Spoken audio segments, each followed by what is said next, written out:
The mining vessel drifted through the empty darkness of space like a broken toy forgotten by a child. Captain Venn sat in his chair on the bridge and watched the last of the emergency lights flicker and die. His ship, the Celestial Horizon, had been his home for 12 years. Now it was becoming his tomb. The hull had 3 massive holes torn through it from the pirate attack. The engines were completely destroyed. Life support was failing with each passing minute. Around him, his crew of 27 beings from different worlds huddled together in the few sections that still had breathable air. The attack had happened so fast that Venn barely had time to understand what was occurring. One moment they were hauling valuable minerals from the asteroid belt.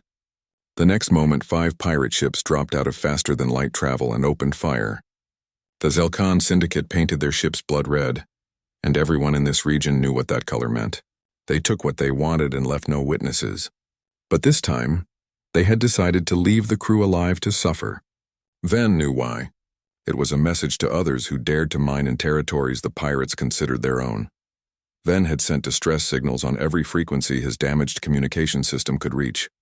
He broadcast their position, their situation, their desperate need for help, but he knew the truth that sat heavy in his chest like a stone. This was the Outer Rim, the abandoned territories that no government wanted to patrol. The Galactic Council had given up on this region 5 years ago, after the territorial disputes made it too dangerous. No military fleet would risk coming here. No commercial vessel would be foolish enough to respond. They were alone and they were dying. His communications officer, Kess, lay on the floor near her console. She was a young Lothran with silver skin and large eyes that could see in almost total darkness. Those eyes were closed now, her breathing shallow. The cold was getting to everyone. Without proper life support, the temperature inside the ship had dropped to freezing. Venn could see his breath forming clouds in the air. His fingers were numb. His body ached from the cold that seemed to seep into his very bones. 3 days passed in a blur of suffering. Crew members died one by one, their bodies growing still and silent. Venn stopped counting after the 7th death.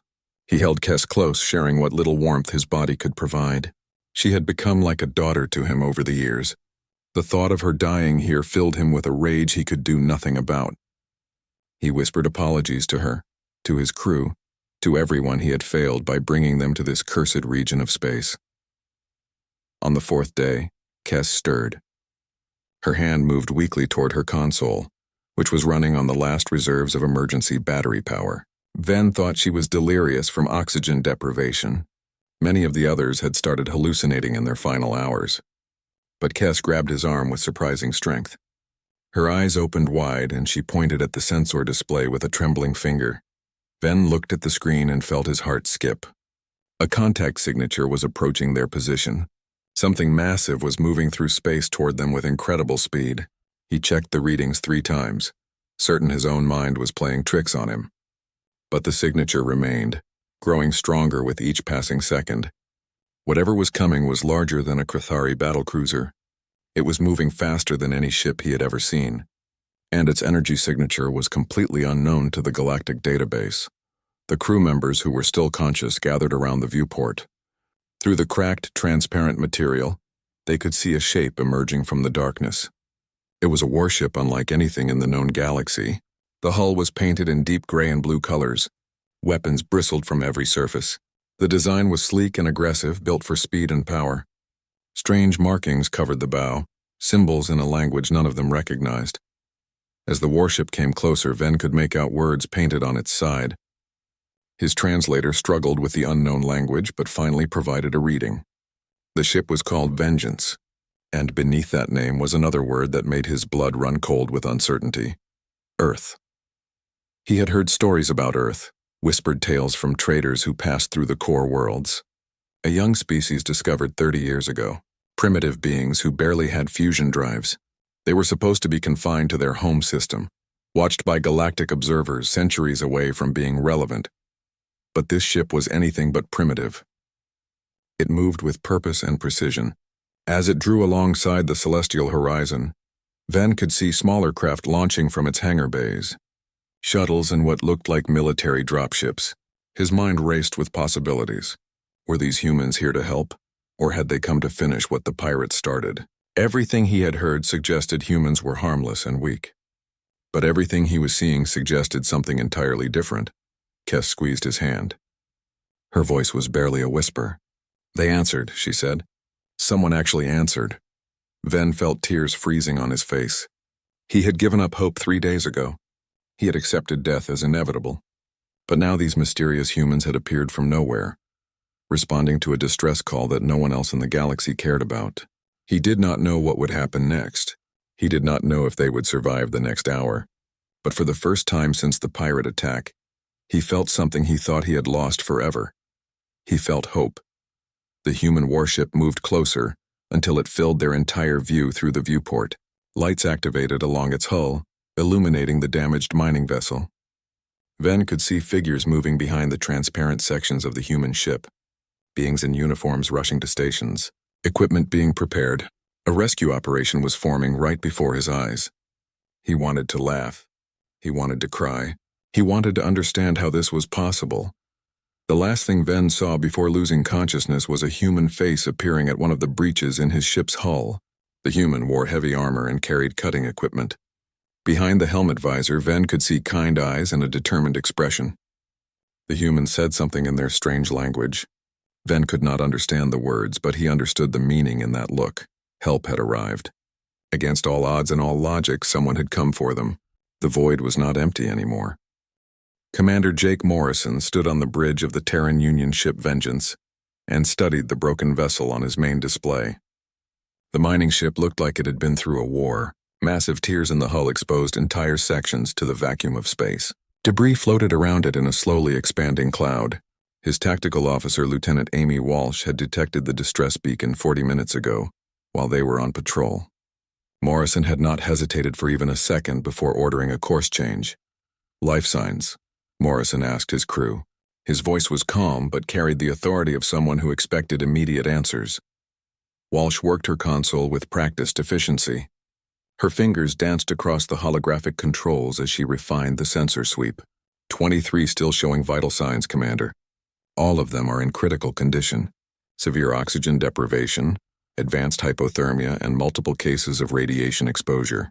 If we do not get them out of there within the hour, they will not make it. Morrison turned to his second officer, Lieutenant Greg Palmer. "Get me a full tactical scan of the surrounding space. I want to know if whoever did this is still in the area." Palmer nodded and set to work. Morrison watched the sensor data scroll across his personal display. The attack had been brutal and efficient. Whoever had done this knew exactly where to hit to cause maximum damage while keeping the crew alive long enough to suffer. It made his blood boil. The Terran Union had not come to this part of space to make friends with pirates and murderers.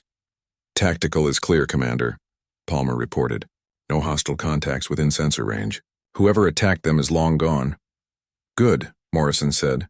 He activated the ship-wide communication system. "All medical teams report to Shuttle Bay 2. All Marine units prepare for emergency rescue operations. Full breach equipment. I want boarding teams over there in 5 minutes." The Vengeance transformed into organized chaos. Medical personnel rushed through corridors carrying equipment. Marines in powered armor marched toward the shuttle bays, their heavy boots echoing through the ship. Pilots ran pre-flight checks on rescue shuttles. Every person on board knew their job and did it without hesitation. Morrison watched from the bridge as the first shuttle launched. It crossed the short distance to the damaged mining vessel and attached itself to the hull near one of the breaches. Marines began cutting through the twisted metal with plasma torches. Within minutes, they had created a stable access point and were pumping heated, breathable atmosphere into the dying ship. "First team is inside," Walsh reported. "They are finding survivors in the forward compartments." Morrison allowed himself a small smile. The Terran Union had developed rescue protocols that were unmatched in the known galaxy. Their equipment was better, their training was more intense, and their dedication to saving lives was absolute. Other species might abandon people in dangerous regions. Humans did not work that way. The rescue operation unfolded like a carefully planned dance. Marines moved through the damaged vessel, marking safe routes and establishing atmosphere pockets. Medical teams followed close behind, treating survivors on the spot before moving them to the shuttles. Dr. Helen Porter coordinated everything from the Vengeance medical bay, her voice calm and clear as she gave instructions to her field teams. In one of the mining ship compartments, Marine Corporal Nina Hayes found a group of aliens huddled together in a small storage room. They had sealed themselves in when the attack happened, using emergency patches to keep the air from escaping. The patches were failing now and the aliens were barely conscious. Hayes worked quickly, attaching portable atmosphere generators and checking vital signs. One of the aliens, a female with silver skin, opened her eyes and looked at Hayes with confusion and fear. Hayes removed her helmet so the alien could see her face. She smiled, trying to project calm and safety. "You are safe now," she said, even though she knew the alien could not understand her words. "We are going to get you out of here." The alien stared at her for a long moment, then tears began streaming down her face. Hayes had seen that reaction before. It was the look of someone who had given up hope and suddenly found it again. She gently lifted the alien onto a stretcher and carried her toward the shuttle. Within an hour, all 23 survivors were aboard the Vengeance. Dr. Porter and her team worked with incredible speed and skill. The medical bay had equipment that seemed like magic to most of the galaxy. Cellular regenerators repaired damaged tissue. Atmospheric regulators cleaned toxins from blood. Thermal restoration chambers brought body temperatures back to normal ranges. Technology that other species considered theoretical, humans had turned into working reality. Captain Venn woke up in a clean, warm bed surrounded by quietly humming machines. His body felt strange, like he had been taken apart and put back together. But the pain was gone. The cold was gone. He could breathe easily for the first time in days. A human male stood at the foot of his bed, arms crossed, wearing a dark blue uniform with symbols of rank on the shoulders. "Welcome back," the human said. A small device on the wall translated his words into a language Venn could understand. "I am Commander Jake Morrison of the Terran Union ship Vengeance. You are safe now." Venn tried to speak, but his voice came out as a croak. Morrison poured water into a cup and handed it to him. Venn drank gratefully, feeling strength slowly returning to his body. When he could finally speak, only 2 words came out. "You came." Morrison's expression softened. "We heard you calling. We do not leave people behind. But this is the Outer Rim," Venn said. "No one comes to the Outer Rim. The Council abandoned us. Everyone abandoned us." "We are not everyone," Morrison replied. "The Terran Union does not abandon people just because they are in dangerous places. We heard your distress call and we responded. That is what we do." Venn felt tears running down his face again. He had lost crew members. He had watched good people die in the cold darkness. But 23 had survived because these humans had decided that some lives in the Outer Rim actually mattered. He looked at Morrison with wonder and gratitude. "Thank you. Thank you for giving us back our lives," Morrison nodded. "Get some rest, Captain. When you are feeling better, we will talk about getting you and your crew home." As Morrison left the medical bay, Venn lay back in his bed and stared at the ceiling. The humans had technology that surpassed the greatest civilizations in the galaxy. They had responded to a call for help that everyone else ignored. They had saved lives without asking for anything in return. Something had changed in the universe, and Venn suspected that nothing would ever be the same again. In the corridors of the Vengeance, crew members went about their duties with quiet professionalism. They had done good work today. They had saved lives. For them, it was just another day of doing what humans did best, protecting those who could not protect themselves. News of the rescue spread through the galactic communication networks like wildfire. Captain Venn and his surviving crew members were returned to Krathari space with full honors. The Krathari government held a massive celebration, streets filled with people cheering for the returned heroes. But in the government buildings and military headquarters across the galaxy, a very different reaction was taking shape. Fear. High Chancellor Vorath of the Yithran Sovereignty sat in his private office and watched the footage of the Vengeance for the 100th time. His 6 eyes narrowed as he studied every detail of the human warship. The design was unlike anything in the galactic database. The weapon systems appeared to operate on principles that should not be possible. The speed and maneuverability defied conventional physics. And most troubling of all, the humans had deployed this vessel in the Outer Rim like it was a routine patrol. Vorath called an emergency meeting of his intelligence council. 12 of the best analysts in Yithran space gathered in the secure conference room. They brought data, projections, and theories. None of it made sense. 30 years ago, first contact teams had visited Earth. They had observed a species that barely had fusion drives. Humans were using primitive rockets to explore their own solar system. They had no faster-than-light travel, no energy shields, no advanced weapons. The galactic observers had classified them as a pre-spacefaring civilization that would need at least 300 years before they could join galactic society. "Explain this to me," Vorath demanded. He gestured at the holographic display showing the vengeance. "How does a species go from fusion rockets to this in 30 years?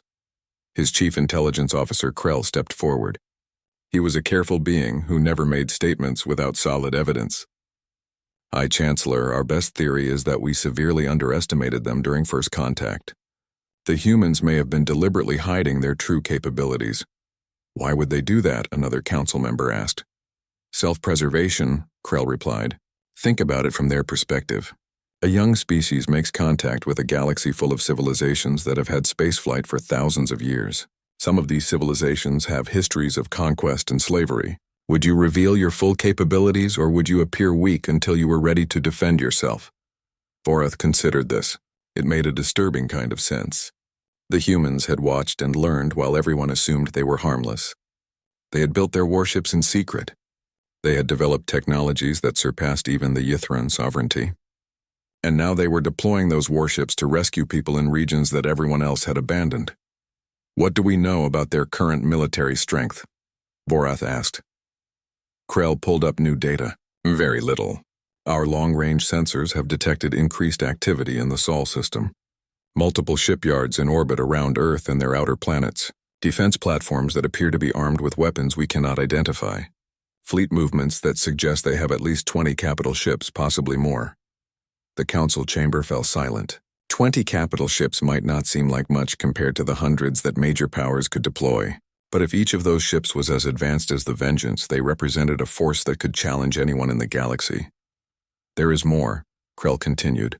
"The Drexian Empire has doubled their border patrols near human space. The Zelkon Syndicate has issued orders to their pirate captains to avoid any vessel that broadcasts Terran identification codes. Even the criminal organizations are afraid of them." Vorath leaned back in his chair. "What are the humans doing right now?" "Patrolling the outer rim," Krell said. "They have deployed at least 3 warships to the region. They are responding to distress calls, engaging pirate vessels, and establishing what they call protected trade routes. They are doing everything that we should have been doing for the past decade." The accusation hung in the air. The Galactic Council had abandoned the outer rim because it was too expensive and too dangerous to patrol. They had written off entire regions of space and everyone living there. The humans had looked at that same situation and decided it was unacceptable. Meanwhile, Captain Venn found himself aboard a Terran diplomatic transport headed for Earth. The humans had invited him as a guest of honor, a symbol of the rescue that had announced humanity's presence to the galaxy. Venn stood on the observation deck and looked out at the Sol system as they approached. What he saw took his breath away. Massive shipyards orbited Earth, each one larger than any construction facility in Krathari space. Dozens of ships in various stages of completion filled the yards. Destroyers, cruisers, carriers, and vessels whose purposes Venn could not identify. Defense platforms formed a thick shell around the planet, bristling with weapons and sensor arrays. Entire fleets practiced maneuvers in the space between planets, moving with precision that suggested years of training. A human woman approached him on the observation deck. She had bright red hair tied back in a professional style and wore a diplomatic uniform. "Impressive, is it not?" she said through a translation device. "I am Lisa Grant, diplomatic liaison. Welcome to humanity's home system." "This is incredible," Venn said. "How did you build all of this so quickly?" Lisa smiled. "We have been very motivated. After we learned we were not alone in the universe, we studied everything we could about galactic civilization. We saw the wars, the conquest, the slavery, the territories abandoned to pirates. We decided that humanity would not be victims. We would not be conquered. We would not be enslaved." "So you built warships," Venn said. "We built defenses," Lisa corrected. "There is a difference. Every ship you see here is designed to protect, not to conquer. We have no interest in empire building, but we will defend ourselves and we will defend anyone who calls for help." "The galaxy is frightened of you," Venn said quietly. Lisa's smile faded. "I know, we expected that. But fear is not what we want. We want cooperation. We want partnership. We want a galaxy where people do not have to die alone in abandoned regions because no one cares enough to help them. Ven looked back at the blue and green planet hanging in space. This was where humanity had been born. A single world that had produced a species unlike any other he had encountered. They were bold to the point of recklessness. They took risks that other species would never consider. They pushed boundaries that had stood for thousands of years, and somehow it was working. What happens now? Ven asked. Now we introduce ourselves properly to the galaxy, Lisa said. We have sent requests for formal diplomatic relations with all major governments. Some have accepted. Others are still deciding. But whether they accept or not, we are here now, and we are not going away. In the diplomatic channels, messages flew back and forth between governments. Some species welcomed the humans cautiously. Others demanded restrictions on human military activities. A few called for immediate action to contain this new threat before it was too late. But in the Outer Rim, people had a very different reaction. Refugees who had fled the region began returning to their homes. Traders who had avoided the area for years started running routes again. Distress beacons that had been ignored for decades were suddenly answered within hours. The humans kept their word. They protected anyone who needed protection. The Zelkon Syndicate held an emergency meeting of their leadership. For 20 years they had controlled the Outer Rim through fear and violence. Now 3 human warships had shattered that control in a matter of weeks. Pirate captains reported that the humans were faster, better armed, and impossible to escape. Ships that entered the region looking for easy prey found themselves hunted instead. The galaxy was changing. A new power had emerged from a forgotten corner of space, and everyone, from the mightiest empires to the smallest pirate bands, had to adjust to this new reality. Humanity had arrived, and the universe would never be the same. 3 months after the Celestial Horizon rescue, the Zelkon Syndicate made a decision that would prove to be their greatest mistake. Their leadership council met in secret on their hidden base deep in the Vrax Nebula. The council members were angry and desperate. Human patrols had cut their profits by 70%. Ships that used to raid with impunity now fled at the first sign of Terran vessels. Their reputation as the most feared pirates in the Outer Rim was crumbling. Captain Zrel of the flagship Ravager stood before the council and presented his plan. He was a brutal leader who had built his reputation on violence and cunning. The humans are making us look weak, he said. We need to send a message that we are still the power in this region. I propose we raid a high-value target and retreat to the nebula. Let them try to follow us here. The Vrax Nebula was the perfect hiding place. Dense radiation and debris made conventional scanning impossible. Ships that entered without detailed maps never came out again. The Zelkon base had been hidden there for 15 years without anyone finding it. The council approved Zrel's plan unanimously. They would show the galaxy that humans were not invincible. Zrel chose his target carefully, a Krathari medical transport, carrying civilian patients between colonies. It was exactly the kind of defenseless vessel that would draw human attention. His fleet of 12 ships dropped out of faster-than-light travel near the transport, disabled its engines with precision fire, and captured it without killing anyone. Then they broadcast their location on all frequencies and retreated into the nebula with their prize. The message was clear. Come and get us if you dare. Commander Jake Morrison received the distress call while the Vengeance was refueling at a Terran forward station. He read the tactical report twice, his jaw tightening with anger. The pirates had taken civilians, including children, and were using them as bait. It was a trap, obviously, but it was also a challenge that could not be ignored. Signal the Defiance and the Retribution, Morrison ordered. Full battle deployment. We are going into the nebula. Lieutenant Amy Walsh looked up from her console with concern. Commander, the Vrax Nebula is a navigation nightmare. Our sensors will be almost useless in there. They could have dozens of ships waiting in ambush. I know, Morrison said. But we are not leaving those civilians with pirates. Prepare the ship for combat operations. Within 2 hours, 3 Terran warships approached the edge of the Vrax Nebula. The Vengeance led the formation, with Defiance and Retribution flanking on either side. Inside the nebula, Zrel watched his sensors with satisfaction. The humans had taken the bait. His ships were positioned perfectly for an ambush. Defense platforms lined the approach route. Missile batteries waited in hidden asteroids. This would be the day the galaxy learned that humans could be beaten. Activate quantum mapping array, Morrison commanded. Walsh's fingers flew across her console. Array active, Commander. Beginning deep scan. What happened next would be discussed in military academies for decades. The Terran ships deployed a scanning system that used quantum entanglement to map three-dimensional space through radiation and debris. Within 5 minutes, they had a complete picture of everything inside the nebula. Every asteroid, every radiation pocket, every ship, every defense platform. Technology that should not exist, based on principles the galaxy had not yet discovered. Morrison studied the holographic display showing the entire pirate base laid bare. Well now, they certainly prepared a welcome for us. All ships set course for the enemy station. Combat Formation Delta. Target the defense platforms first. The 3 Terran warships glided into the nebula like predators entering a hunting ground. The pirates watched in growing horror as the humans navigated perfectly through hazards that should have been impossible to detect. The first defense platform exploded before it could fire a shot. Then another. Then 5 more in rapid succession. Zrel stared at his tactical display in disbelief. How are they doing this? How can they see through the nebula? His tactical officer had no answer. The humans were moving with perfect coordination, their shields adapting to radiation that should have overwhelmed any ship's systems. Their weapons hit targets with impossible accuracy. Everything the Zelkan Syndicate knew about warfare was becoming useless. All ships attack now, Zrel screamed. Kill them before they reach the station.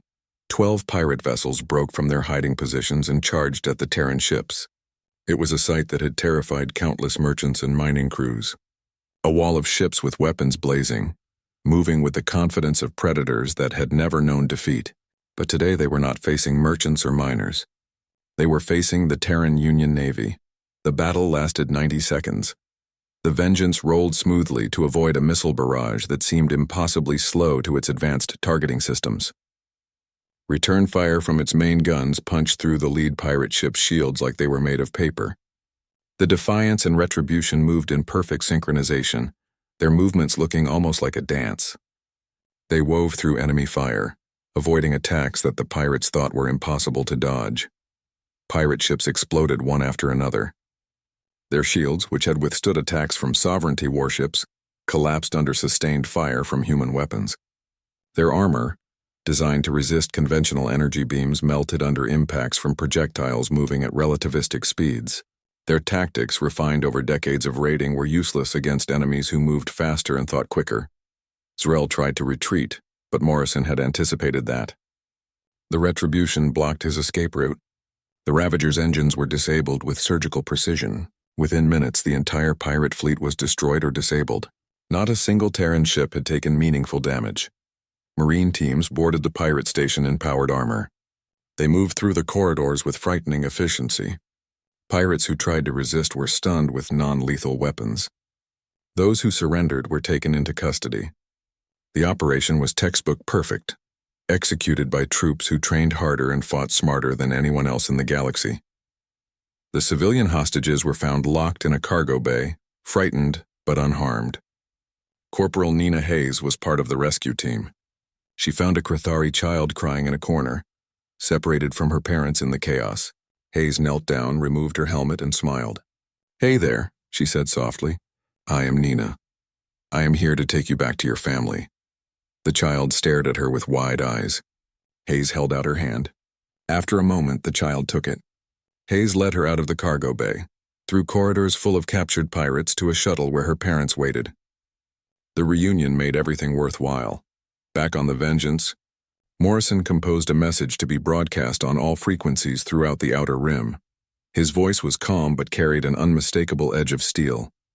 "This is Commander Jake Morrison of the Terran Union Navy. The Zelkan Syndicate is no longer a threat in this region. Their base has been destroyed, their leadership captured, their fleet eliminated. This message is for anyone else who thinks they can prey on innocent people in this sector. The Outer Rim is under Terran protection now. We will respond to every distress call. We will hunt down every pirate. We will protect every civilian. Anyone who harms the innocent will answer to us. This is not a threat. This is a promise." The message was heard across the galaxy. In the criminal underworld, panic spread. The Zelkan Syndicate had been destroyed in less than 2 hours. Their impregnable base had been found and eliminated. Their fleet, which had terrorized the Outer Rim for 2 decades, was gone. And the humans had done it while taking 0 casualties and rescuing all the hostages. Pirate organizations began fleeing the Outer Rim. Criminal syndicates dissolved their operations in the region. Within weeks, the most dangerous territory in the galaxy had become the safest. The humans had not conquered the Outer Rim. They had not claimed it as their own. They had simply made it clear that anyone who harmed innocent people would face consequences. Trade routes that had been abandoned for years opened again. Refugees returned to homes they thought they would never see. And through it all, Terran warships maintained their patrols, watching, protecting, keeping the promise that no distress call would go unanswered. The galaxy was learning what humanity meant when they said they did not leave people behind. 1 year had passed since the Celestial Horizon rescue, and Captain Venn stood before the Galactic Council as humanity's most vocal advocate.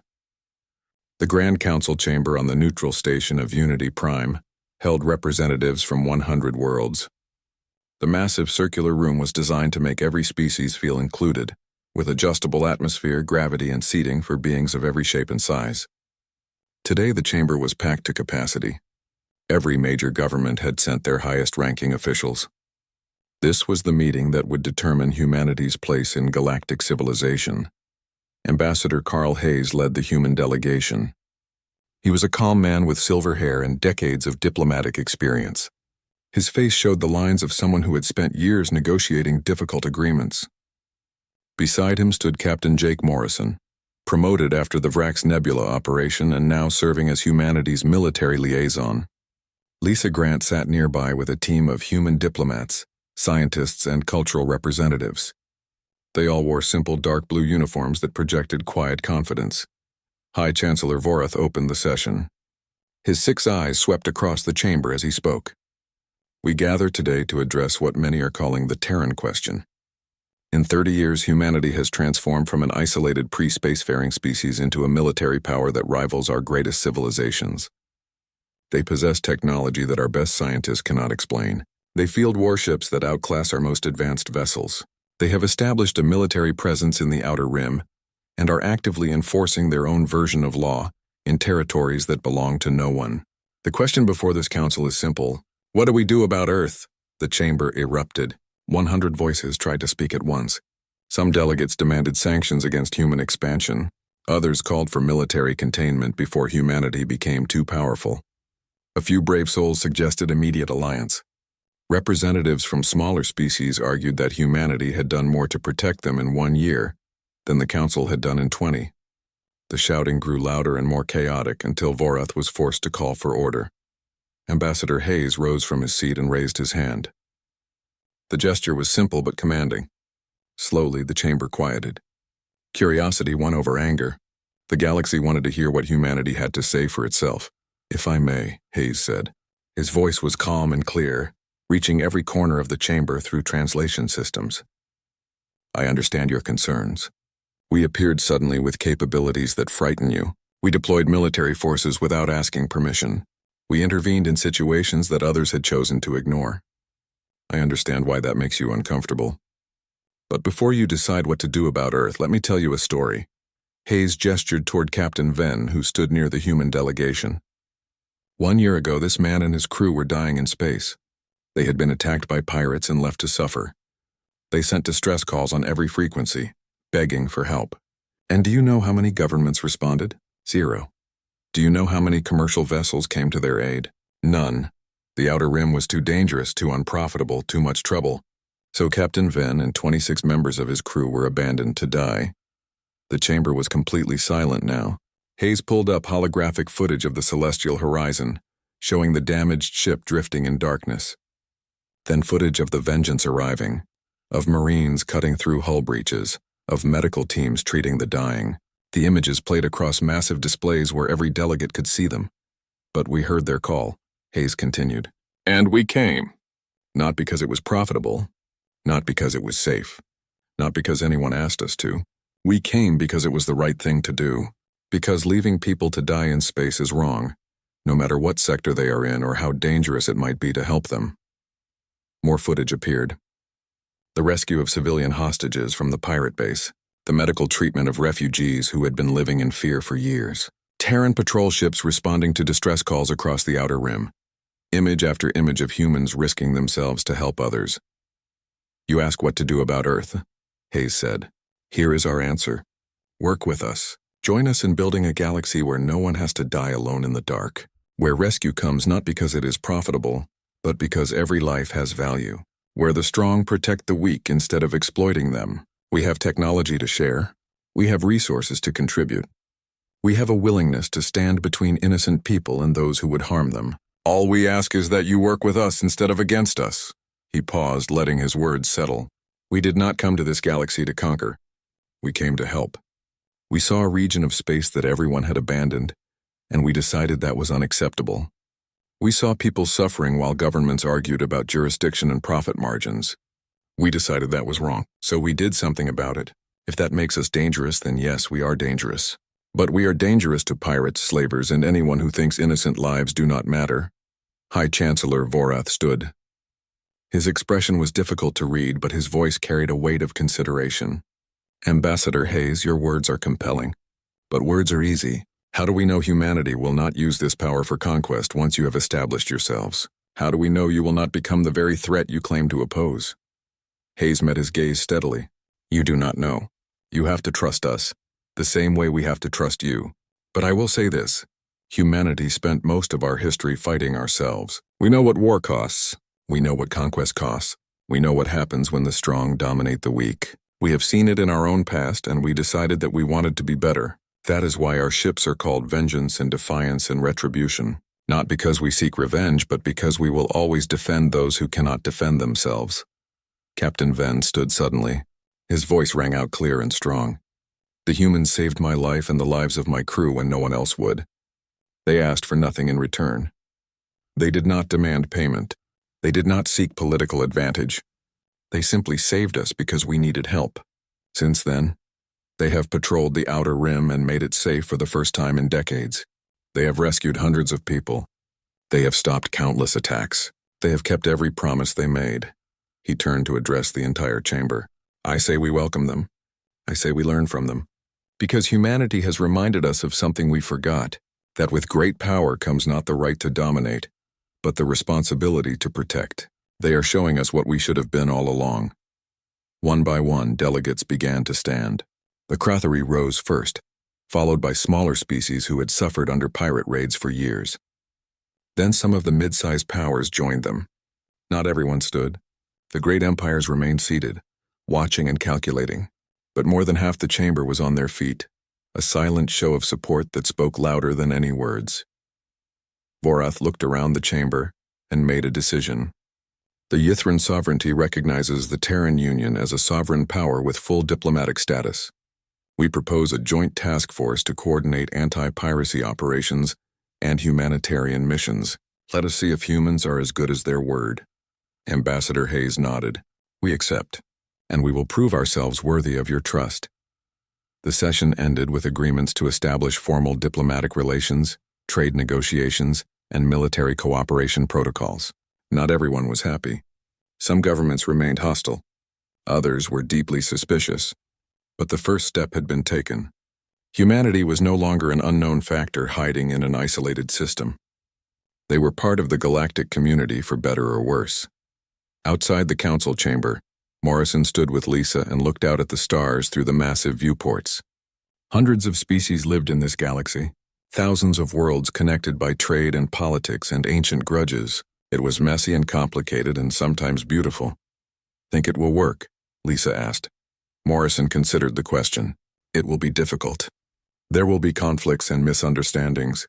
Some species will never trust us. Others will try to use us for their own purposes. But yes, I think it will work, because we are not doing this alone anymore. In orbit around Unity Prime, the Vengeance and its sister ships maintained a quiet vigil. Their presence was a reminder and a promise. Humanity had arrived not as conquerors but as guardians. They would face challenges and opposition. They would make mistakes, but they would also keep their word. In the Outer Rim, Terran patrol ships continued their rounds. They responded to distress calls. They stopped pirates. They protected trade routes, and refugees who had lived in fear for years began to hope again. The void was still dark and dangerous, but it was no longer empty of compassion. Captain Venn returned to his ship, repaired and upgraded with human technology. He looked at his crew, survivors all, and felt gratitude beyond words. The galaxy was changing. A new power had emerged from an obscure corner of space, and that power had chosen to use its strength not for conquest but for protection. The stars stretched endlessly in every direction, full of possibility and danger. But now when someone called for help in the darkness, an answer would come. The Terrans had made that promise, and everyone was learning that when humans made a promise, they kept it. No one would be abandoned in the void ever again.